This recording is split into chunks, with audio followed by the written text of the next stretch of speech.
In this video, we're going to show you how to replace the multi-purpose relay on your Nissan Altima.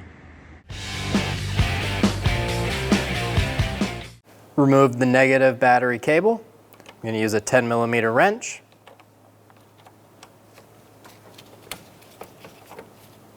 Put that off to the side. Pop the fuse box cover off. There's a tab in the front. Pull up on it, and there's a tab in the back. Pull down on that. Pull up at the same time. We're going to replace a multi-purpose relay.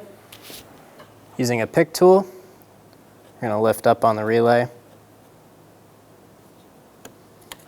Get it to a point where you can grab it with your fingers and pull it out. To install the multi-purpose relay, make sure the pins are lined up with the inside and push down. Reinstall the fuse box cover. Make sure the two clips click back into place. Reinstall the negative battery cable. We're going to tighten it down.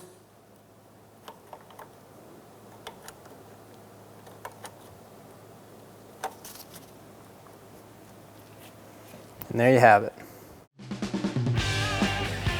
When only the best will do, demand TRQ. The only company that lets you view before you do.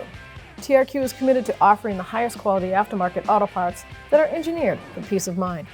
Thanks for using and viewing with TRQ.